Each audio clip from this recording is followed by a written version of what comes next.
اچھا، تو ذرا ہم آپ کو یہ بتائیں، کل جو پریس کانفرنس ہوئی تو مسلح افواج کا جو بھارتی وزیر دفاع ہیں راج ناتھ سنگھ، ان کو بھی جواب، اور D G I S P R lieutenant general Ahmed Sharif Chaudhry نے کہا کہ اپنی گندی زبان سے کراچی کا نام لے کر دکھاؤ، ہمیں چھوڑ دینا، ہمیں چھوڑو، پھر دیکھنا کراچی والے کیا کرتے ہیں۔ کراچی والے کیا کرتے ہیں، ایگزیکٹلی۔ تو یہ انہوں نے بڑے کلیئرلی کل بتا دیا کہ اپنی گندی زبان سے ہمارے ملک کا نام بھی نہیں لینا، اور لوگ تو تمہارے ساتھ کیا ہوگا، تمہیں اس کا ٹریلر ہم دکھا چکے ہیں۔ بات کر لیں گے اسی سے بعد ہمارے ساتھ موجود دفاعی تجزیہ کار کرنل ریٹائرڈ عابد لطیف صاحب۔ بہت شکریہ عابد لطیف صاحب، آپ نے پروگرام کے لیے وقت نکالا۔ دشمن کو کہیں نہ کہیں یہ خیال تھا یا گمان تھا کہ شاید فوج اور عوام کے بیچ میں کوئی دوری ہے، جو کہ ہم نے بڑی اچھے سے دشمن کا یہ خیال، یہ گمان، یہ خواہش مٹا دی۔ کل D G I S P R نے بھی اس کا ذکر کیا۔ آپ سے جاننا چاہوں گا، جب آپ کو خبر ملی مارکہ حق کے حوالے سے، آپ کے کیا جذبات تھے، کیا کیفیت تھی، آپ کیا کر رہے تھے اس وقت؟ جی دیکھیے، بہت شکریہ مجھے اپنے چینل پہ انوائٹ کرنے کے لیے۔ آپ نے بالکل ٹھیک کہا جی کہ ایکچولی بیسکلی جو انڈیا تھا اس کو کچھ اسٹریٹجک مس پرسیپشن تھی، جس کی بیس پہ اس نے شاید آئی تھنک یہ پورا جو آپریشن سندور ہے یہ پلان کیا۔ ایک مس پرسیپشن اس کو یہ تھی کہ شاید وہ جو ہماری آرمڈ فورسز ہیں اس کو اوور ویلم کرنے کا، پھر وہ نیوکلیر اوور ہینگ کے اندر رہتے ہوئے ایک نیو نارمل کریٹ کرے گا۔ آپ کو یاد ہوگا مودی صاحب نے اس کا بہت دفعہ ذکر کیا تھا۔ اور پھر ایک یہ مس پرسیپشن تھی کہ وہ جو بار بار اپنے لوگوں سے ذکر بھی کر چکے تھے، مودی صاحب نے بھی 4 مہینے پہلے ذکر کیا تھا، ناگپور میں بھی انہوں نے جو ان کا جلسہ ہوتا ہے جی بجرنگ دل کا، آر ایس ایس کا، بی جے پی کا کلیکٹیو جو کنگلومریشن ہوتی ہے اینول، اس میں بھی وہ کہہ چکے تھے کہ ہم جلدی کشمیر لینے لگیں۔ اور پھر جو سب سے بڑی بات جو آپ نے کہی تھی کہ یہ ان کا جو پاکستانی عوام ہے خدا نخواستہ اور فوج کے درمیان میں بہت گیپ آ گیا ہے، اور دس از دا ٹائم کہ ہم اس کو ایکسپلائٹ کریں۔ تو آپ نے دیکھا کہ کس طریقے سے یہ ساری کی ساری پرسیپشنز جو ہیں ان کی مس کیلکولیشن ثابت ہوئی۔ اور جو آپ نے پوچھا کہ جب مارکہ حق ہوا تو ہمارے کیا جذبات تھے، جی بالکل وہی جذبات تھے جو پوری قوم کے جذبات تھے۔ لیکن پاکستان نے رائٹ فرام دی انسیپشن اگر آپ دیکھیں تو ہمارا جو ایگزسٹنس ہے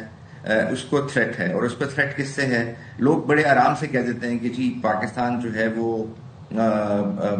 اپنی سیکیورٹی پہ زیادہ توجہ دیتا ہے۔ اس کی ریزن یہ ہے کہ رائٹ فرام جب پاکستان بنا اس کے بعد سے آپ کے ایسٹس روک دیے گئے، سال کے بعد آپ کا پانی روک دیا گیا، یہاں پہ قحط کی سچویشن پیدا ہونے لگی تھی، جس کے بعد یہ پھر سارا ایک لمبی کہانی ہے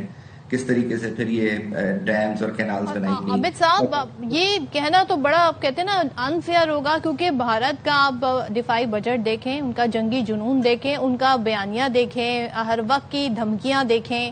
لیکن جب بات آئی باقاعدہ لڑنے کی اور اپنے کہتے ہیں نا آزمانے کی طاقت، تو وہاں پر ہم نے دیکھ لیا۔ کل ہم نے دیکھا کہ بتایا گیا ہمارے فورسز کے جو ریپرزینٹیو تھے D G I S P R ان کی جانب سے کہ بھارت نے جو کچھ دیکھا وہ ہماری طاقت کا صرف 10% تھا۔ اب دنیا نے بھارت کا حال دیکھ لیا ہے۔ ذرا سا ہمیں ریکال کیجیے گا، کیونکہ ہمیں یاد ہے کہ یہ بتایا گیا تھا کہ بہت طیارے اور بھی ٹارگٹ کیے جا سکتے تھے، لیکن ہم نے نہیں کیے۔ تو وہ موومنٹس کیا تھے، اور بھارت کو ہم ویسے کتنا نقصان پہنچا سکتے تھے اس دن؟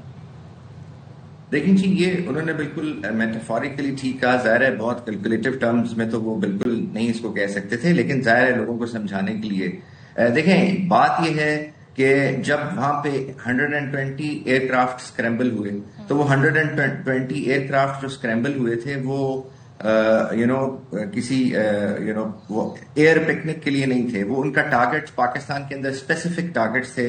جو خدا نخواستہ ہماری ایئر بیسز تھیں، کرٹیکل ایسٹس تھے، اور بہت ساری چیزیں تھیں، ملٹری ایسٹس تھے، ایئر ڈیفنس کے ریڈارز تھے، بہت ساری چیزیں تھیں۔ تو آپ نے دیکھا کہ کس طرح سے 45 منٹس کے اندر وہ جو 120 ایئر کرافٹ تھے وہ نہ صرف بھاگ گئے بلکہ وہ بہت سارے ان میں سے ان بیسس کو بھی بھول گئے کہ انہوں نے کہاں لینڈ کرنا ہے، بیکاز وہ ڈس اورینٹ ہو چکے تھے، وہ ان کو تھرو سیٹلائٹس قتل کر دیا گیا تھا، ان کی جو کمیونیکیشن تھی، ان کی جو اورینٹیشن تھی، ان کا جو سینس آف پریزنس تھا geographical, even they have lost that. تو ان کو کچھ سمجھ نہیں آ رہی تھی کہ ان کے ساتھ ہو کیا رہا ہے۔ تو وہ بالکل صحیح کہتے ہیں کہ یہ تو 10% تھا۔ پھر اگر آپ دیکھیں تو 85 کے قریب ڈرونز ہم پہ بھیجے گئے، جن کا ہمیں ان کا خیال تھا کہ جن کا ہمیں پتہ نہیں ہے کہ ہم ان کے ساتھ ہمیں کیا کرنا ہے، بیکاز وہ کاما کازی ڈرونز تھے، اسرائیل کی لیٹسٹ ٹیکنالوجی سے بیس تھے، کچھ عرصہ پہلے انڈیا آئے تھے، وہاں پہ اسمبل ہوئے تھے، اس کا پراپر ایک پورا ایک اس کا ٹیکنالوجیکل ایک چین تھی جو وہاں پہ کام کر رہی تھی۔ اور آپ نے دیکھا کس طریقے سے ان سب کو سوائے ایک کے ان سب کو ان اسپوفنگ کے تھرو اور جیمنگ کے تھرو ان کو جیم کر دیا گیا, وہ لائٹر کرتے رہے اور پھر وہ گر گئے. تو یہ ایک ٹیکنالوجیکلی اگر آپ دیکھیں تو وہ جو پاکستان نے over a period of time جی, اور یہ لیسن تھا 65 کی وار کا کہ ہماری اپنی انڈسٹریل ملٹری انڈسٹریل کمپلیکس ہونا چاہیے, کیونکہ 65 کی وار میں ہم نے دیکھا کہ at the mid of the war ہمیں کچھ پرابلمز آئی جب ہمارے پاس ایمونیشن اور چیزوں کے ایشو ہے, کیونکہ جو لوگ ہمیں دیتے تھے انہوں نے تھوڑا سا قدغن ظاہر کیا. تو اس لیسن کے تحت اب آج پاکستان کی جو تینوں آرمڈ فورسز ہیں جی, وہ دنیا کی واحد آرمڈ فورسز ہیں جو اپنا جہاز, اپنا ٹینک, اپنی توپ, اپنی رائفل, اپنا ایمونیشن, اپنے راکٹ سب کچھ خود بناتے ہیں. یس, اینڈ عابد صاحب, ہیونگ سیڈ دیٹ, یہ بات بھی جاننا بڑی ضروری ہے کہ it's always the man behind the gun. Thank you very much taking out time